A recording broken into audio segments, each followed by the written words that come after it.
सी बात है।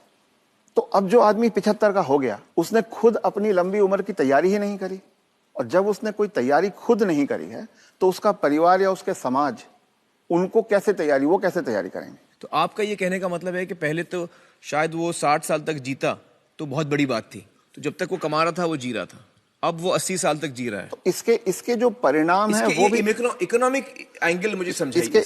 इसके इकोनॉमिक एंगल बहुत भयावह है। आज हिंदुस्तान में 60 साल की उम्र में आपने एक आदमी को रिटायर कर दिया। आदमी को अगर 80 साल तक जीना है तो 20 साल के लिए उसको अपना इंतजाम करना है।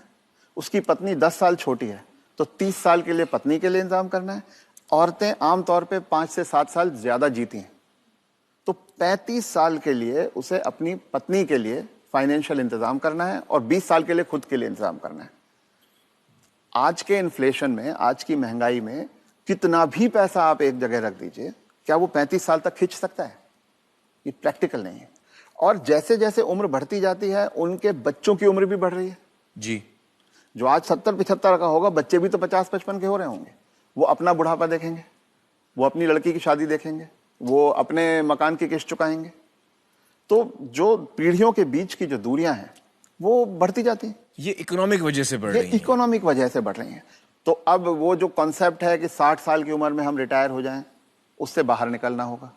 जब तक शरीर साथ देता है काम करते रहना है और 2 पैसे कमाते रहना है जी। कुछ करके किसी तरह से अपनी आर्थिक स्वतंत्रता को कायम रखना चाहिए, जितने ज्यादा से ज्यादा समय तक हम रख सकते हैं। अपने आप को वोकल रखना भी बहुत ज्यादा जरूरी है। अगर मेरी परवाह मेरे परिवार वाले नहीं कर रहे हैं और अगर अड़ोसी पड़ोसी इस बात को जान जाएं तो कोई भी बुजुर्ग कभी भी किसी परेशानी का सामना नहीं करता, क्योंकि तो चुप ना रहें। चुप रथ ना साहब रहें। ये कह रहे हैं कि चुप ना रहें। अगर आपके बच्चे आपके साथ व्यवहार ठीक नहीं कर रहे हैं सबको बताएं। तो आप सबको बताएं। जी। रथ साहब, बहुत सारे जो बुजुर्ग हैं हमारे समाज में, उन पे प्रेशर आता है बच्चों की तरफ से कि आपकी जो जायदाद है या जो घर है या जो प्रॉपर्टी है, जो कुछ भी आपके पास है, वो आप हमारे नाम कर दें। इस पे आप कुछ टिप्पणी देना चाहेंगे?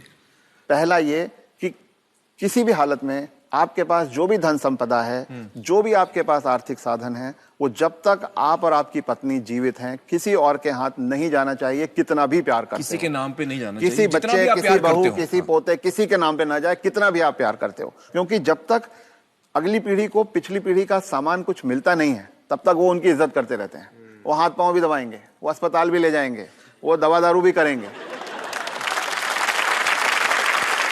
और वो ही माँ बाप सबसे ज्यादा सफर करते हैं जो अपने प्यार के कारण उमड़ते चले जाते हैं।